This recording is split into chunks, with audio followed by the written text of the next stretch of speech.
His state of mind is questionable, as always.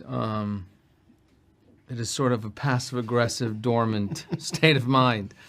The suit feels uncomfortable. Maybe subconsciously he's growing his hair out, hoping someone will object. Basically, he's just trying to get someone to, pay attention. And I'm not sure he knows how to do it very well as a congressman, but he is trying to use it in a way to keep an eye on Valentina and what she's up to, because he's got a real big suspicion about her.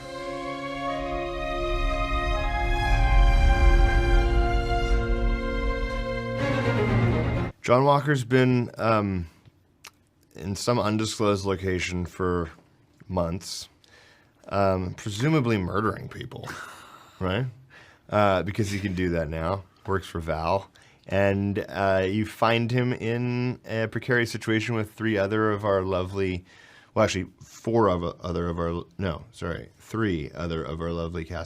and Thunderbolts, soon to be. And they have to figure out how to get out of the situation that they're in. And by doing this, they become more fully realized versions of themselves and incredible teammates on the most incredible team that the MCU has ever seen. I mean, those, right? What about Bob?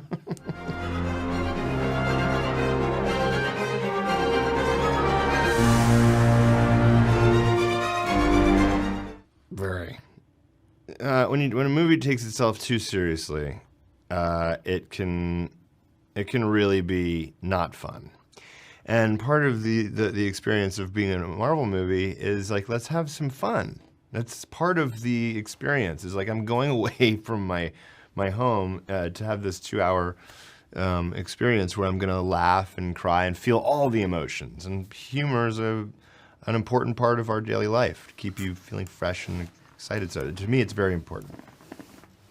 Humor, definitely, of course, but also I think it's getting the audience to invest and to care about these people and these people together. And I think it's really interesting because I really do feel like everybody was a good fit. I mean, even on and off screen. Mm-hmm.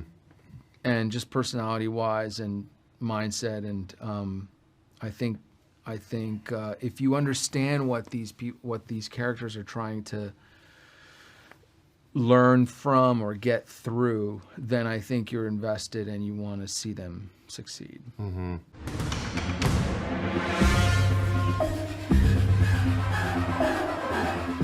New York streets. I think the streets at the end of the third act, that was pretty epic. The fact that we were actually driving. There's moments where you're like, you know those moments where you're like, you kind of can't see the end of the set or whatever, and you just peek out a doorway and you're like, I'm in New York right now. Like, it's incredible what they can do with building sets. And then my shock is always like, they're gonna take this down.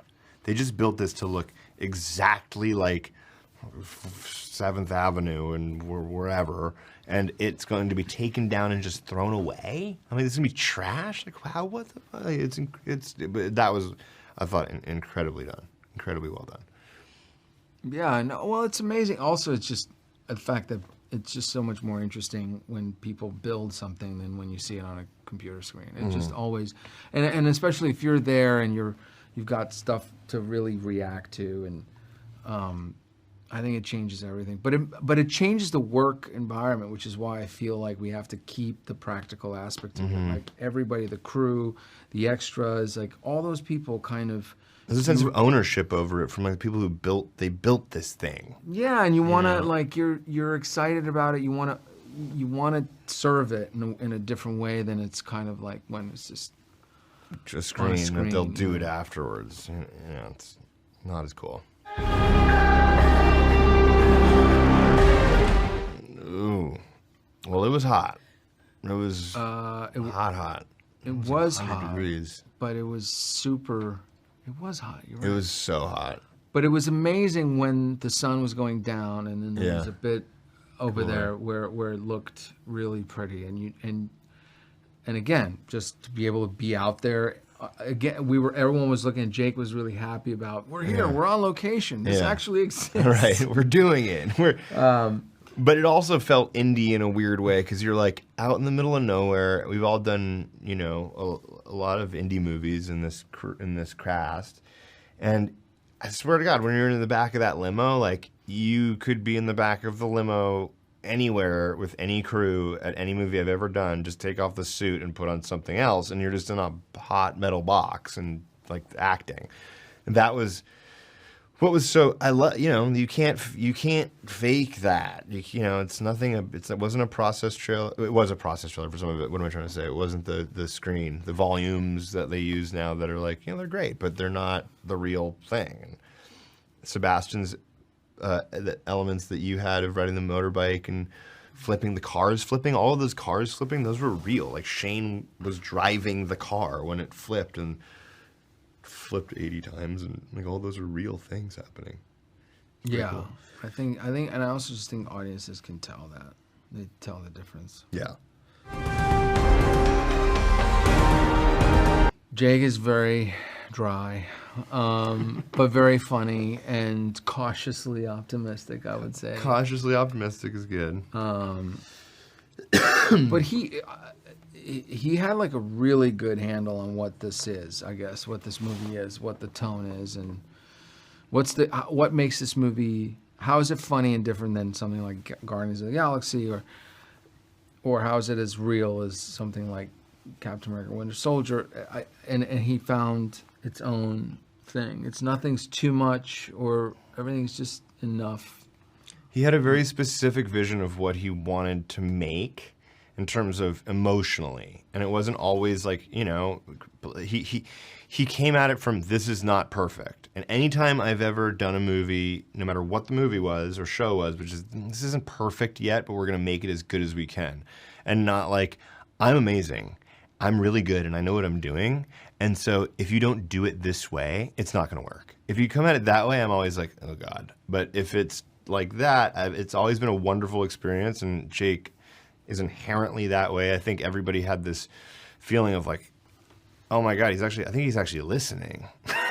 Where like a lot of times you'll hear a director listen and you're like, I don't know if they heard anything I just said, and then the changes don't happen and you're like, oh, okay, whatever. Jake listens, he hears you. We were rehearsing and debating and coming up with that last scene until the day we did it. And it still wasn't perfect, you know. It worked. I mean, major changes that we were making because it just wasn't work. And then we've kind of found the thing that clicked that last night in that hotel room we were all sitting in, where like, you know, it was just felt like we were gonna blow up the movie, but that was the magic sauce, and we got it to a point that really worked. And yeah, Jake allowed for and a lot of I mean, he never patience. lost. It's cool. It's just it's a lot to do, and yeah. I think there's a lot of pressure, and so anyway, he's great.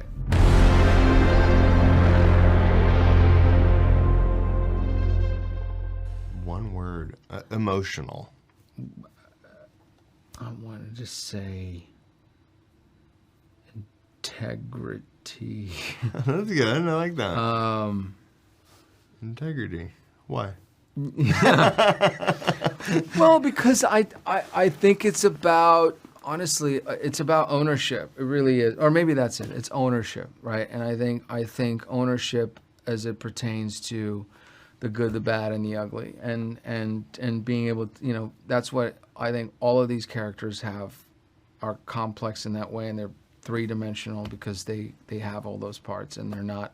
And I love that the movie is not trying to make any one of them more heroic than they've earned it for them to be, and it's not running away from showing how flawed they are. And I think that's one thing that will always separate this movie from the rest.